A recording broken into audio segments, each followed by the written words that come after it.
বলো তো আমি এখন কোথায়? ভিডিওটাতে প্রথমে দেখে কি মনে হচ্ছে? কোন জায়গা হতে পারে? যাই হোক, আমি নিজেই বলে দিচ্ছি। হ্যালো হ্যালো, আমি পূজা, আমি আছি সিকিম। তো এই যে ভিউটা দেখতে পাচ্ছ, এটা আমাদের হোটেল থেকে রাতের ভিউ ছিল। তো তারপরের দিন সকালবেলা আমরা বেরিয়ে গেছিলাম আমাদের সাইট সিন গুলো দেখার জন্য। প্রথম আমাদের সাইট সিন ছিল ছাঙ্গু লেক। আর যেখানে যাওয়ার পথে আমরা প্রচন্ড জ্যামের সম্মুখীন হয়েছি। যাই হোক, তো সেটা প্রায় জ্যামটা ছিল আধা ঘন্টা। অনেক কমই ছিল। আমি শুনেছি পাহাড়ের জ্যাম একবার লাগলে সেটা ওপেন হতে, সেই জ্যামটা খুলতে অনেক টাইম লেগে যায়।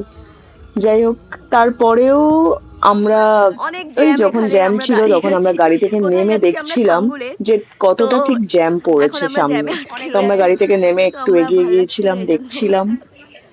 আর হাঁটতে টাইম পাস বেরিয়ে। হচ্ছিল না, না গাড়ির মধ্যে বসে বসে বোর লাগছিল। আধা ঘন্টার বেশি প্রায় হয়ে গেছিল। তারপরে জ্যামটা ছাড়লো, যদিও বা জ্যামটা ছেড়েছে, কিন্তু তারপরেও রাস্তাতে ট্রাফিক তো অনেক ছিল। মানে একদম স্লো গতিতে আমাদের গাড়ি এগোচ্ছিল। তারপরে যাওয়ার পথে আমাদের এক যিনি ড্রাইভার আঙ্কেল ছিলেন, তিনি ভীষণ ভালো ছিল, নেপালি ছিলেন আঙ্কেল। বাট এত ভালো আমাদের কমিউনিকেশন, আমরা আড্ডা মারতে মারতে গেছিলাম ওনার সাথে রীতিমতো। তো যাওয়ার পথে প্রচন্ড বেশ খিদে খুব পাচ্ছিল, জোরে খিদে আঙ্কেলকে পেয়েছে আমাদের। বলেছিলাম, ড্রাইভার আঙ্কেলকে, যে আমাদের কোথাও একটা জায়গা দেখে দাঁড় করিও। তো আমরা ওখানে দাঁড়িয়ে একটু মোমো, একটু ম্যাগি খেয়ে আবার আমরা ডেস্টিনেশনের জন্য বেরোলাম। আর আলটিমেটলি আমরা পৌঁছে গেছি ছাঙ্গু লেক। দেখতেই পাচ্ছ, যারা চেনো ছাঙ্গু লেক তাদেরকে আর নতুন করে বলার কোনো প্রয়োজন নেই। তার কারণ হলো তোমরা জানোই।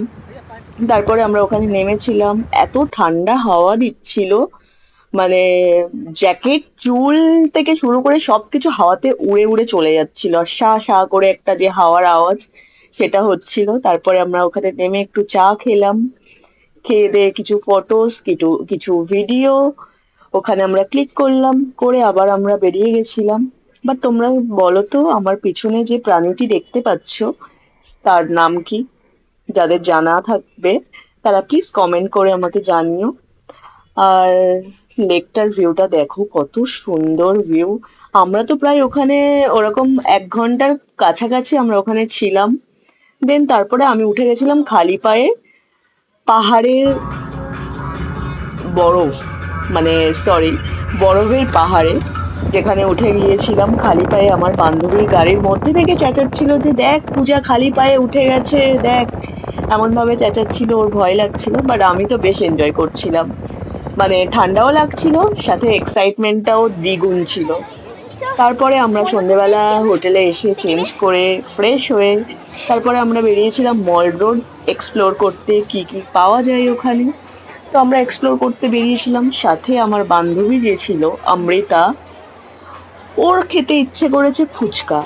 এবারে কলকাতা ছেড়ে ও যদি পাহাড়ে গিয়ে ফুচকা খোঁজে, তো সেখানে ফুচকা পাওয়াটা খুব মুশকিল না। আমরা অনেক কাউকে জিজ্ঞেস করে একটা মাত্র ফুচকা দোকান পেয়েছিলাম, চাট দোকান, যেখানে সব রকমের চাট পাওয়া যাচ্ছিল, ভেলপুরি, পাপড়ি চাট।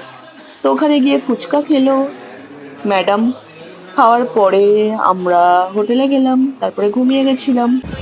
তারপরের দিন আমাদের নেক্সট ডেস্টিনেশন ছিল অন্য একটা জায়গা, যেটা নাম আমি এই মুহূর্তে ভয়েস দেওয়ার সময় সত্যি ভুলে গেছি।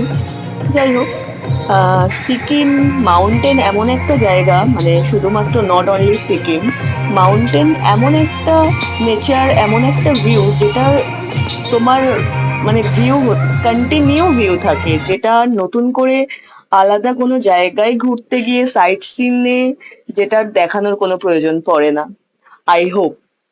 কারণ পাহাড় এমন একটা জায়গা যেখানে এভরি লোকেশন হলো ফটোজেনিক। তো তার জন্য আলাদা কোনো লোকেশনের প্রয়োজন পড়ে না। তো তারপরে আমি উঠে গেছিলাম খালি পায়ে পাহাড়ে। এক্সাইটমেন্ট ছিল দ্বিগুণ লেভেলের, যেটা বলেও বোঝানো যাবে না। তোমরা বুঝতেই পারছো আমি খালি পায়ে একা একা উঠে গেছি। আমার গাড়ির ভেতর থেকে আমার বান্ধবী ড্রাইভার চেঁচাচ্ছেন যে কমসে কম তুমি জুতোটা পরে ওঠো, খালি পায়ে এরকম ভাবে পাহাড়ের মধ্যে ওঠা। যাই হোক, আমার পায়ের তলা হয়ে গেছিল পুরো অবশ, ব্যথা করতে শুরু করেছিল ঠান্ডায়। তারপরেও আমি খালি পায়ে ঘুরছিলাম, এরকম একটা সিচুয়েশন ছিল। তো বেশ মজা করেছি, ভালোই লাগছিল। আর আমার এই ভিডিওটা করেছেন ড্রাইভার, যিনি আমাদের ড্রাইভার ছিলেন। উনি গাড়ির ভেতরে বসে বসে এই ভিডিওগুলো করেছিলেন। পরে উনি যখন আমি গাড়িতে এসে বসছি তখন উনি আমাকে ভিডিওগুলো দেখিয়েছিলেন। তখন আমি ওনাকে বলেছিলাম থ্যাংক ইউ, আপনি একটা দারুণ ভিডিও করে দিলেন, যার জন্য আমার একটা ফুটেজ হয়ে গেল। তো এরকম মস্তি মজাক চলছিল ড্রাইভার আঙ্কেলের সাথে। আর পাহাড় নিয়ে আর কি নতুন করে বলবো। তো আমাদের এটাই আজকে লাস্ট ডে ছিল। তারপরে আমরা চলে এসেছিলাম শিলিগুড়িতে। আমাদের শিলিগুড়ি টুস প্ল্যানেট কলকাতা বাস ছিল। বাসের জন্য আমরা চলে এসেছিলাম শিলিগুড়িতে। আর হোটেল থেকে বেরোনোর সময় ভিডিওটা আমার ক্লিক করা হয়নি, তাই আমি তোমাদেরকে দেখাতে পারলাম না।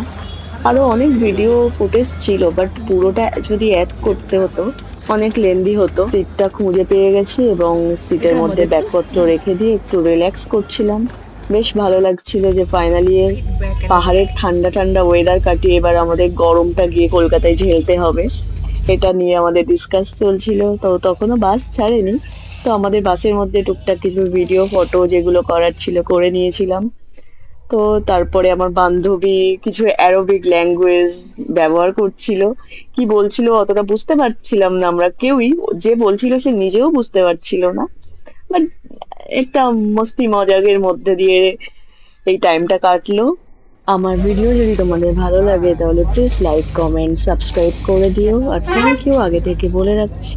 লাইট অফ হওয়ার পরে বাসের মধ্যে ভিউটা ঠিক এমন ছিল। চলো বাই, টাটা, টেক কেয়ার, আবার দেখা হচ্ছে।